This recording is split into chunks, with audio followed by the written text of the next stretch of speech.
नमस्कार दोस्तों, आज के हमारे इस वीडियो में हम आपके लिए दशा माता की व्रत कथा लेकर आए हैं। एक समय की बात है, एक राजा था, उसके 2 रानियां थी। बड़ी रानी की कोई संतान नहीं थी। छोटी रानी के एक पुत्र था। राजा छोटी रानी और राजकुमार को बहुत प्यार करता था। बड़ी रानी छोटी रानी से ईर्ष्या करती थी। बड़ी रानी राजकुमार के प्राण हर लेना चाहती थी। एक दिन राजकुमार खेलता खेलता बड़ी रानी के आंगन में चला गया। बड़ी रानी ने राजकुमार के गले में काला सांप डाल दिया। छोटी रानी दशा माता का व्रत करती थी। राजकुमार दशा माता का ही आशीर्वाद था। दशा माता की कृपा से राजकुमार के गले से वो सांप बिना कोई नुकसान पहुंचाए चला गया। दूसरे दिन बड़ी रानी ने लड्डू में जहर मिलाकर राजकुमार को खाने के लिए दिया। जैसे ही राजकुमार ने लड्डू खाने लगा तो दशा माता एक दासी का रूप धारण करके आई और राजकुमार के हाथ से लड्डू छीन लिया। बड़ी रानी का ये बार भी खाली गया। अब उससे चिंता हुई कि किस तरह वो राजकुमार को मारे।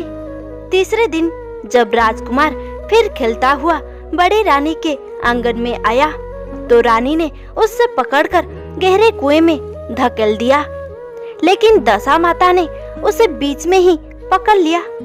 सारे राजमहल में राजकुमार की तलाश होने लगी। राजा व छोटी रानी पुत्र के शोक में रोने लगे।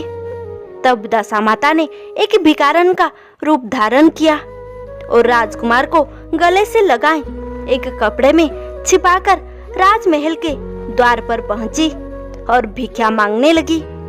तब सिपाहियों ने उन्हें दूर हटाते हुए कहा, माई तुझे भीख की पड़ी है, यहाँ राजकुमार खो गया है।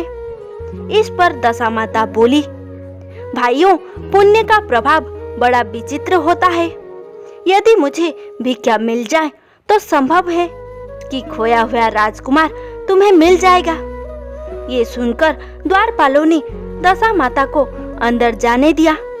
वह अंदर गई और राजकुमार को छोटी रानी के आंगन में छोड़ दिया और वापस चली। परंतु छोटी रानी ने भिखारन के रूप में आई दशा माता को देख लिया। उसने कहा कि तुम कौन हो? तुमने 3 दिन तक मेरे बेटे को छुपाकर रखा, ऐसा तुमने क्यों किया?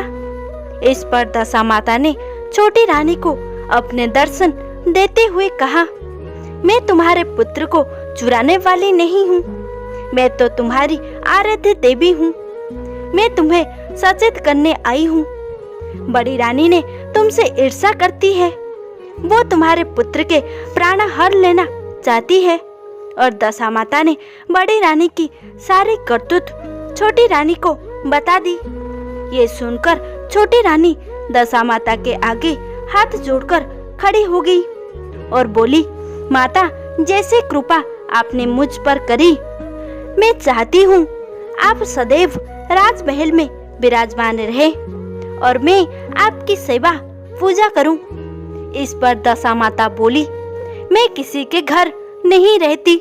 जो श्रद्धा पूर्वक मेरा ध्यान स्मरण करता है, मैं उसके हृदय में निवास करती हूँ। मैंने तुम्हें साक्षात दर्शन दिए हैं, इसलिए तुम सुहागन स्त्रियों को बुलाकर विधिवत आदर सत्कार के साथ भोजन कराओ और नगर में ढिंढोरा पिटवा दो कि सभी लोग मेरा व्रत करें। ऐसा कहकर दशा माता अंतर्ध्यान हो गई।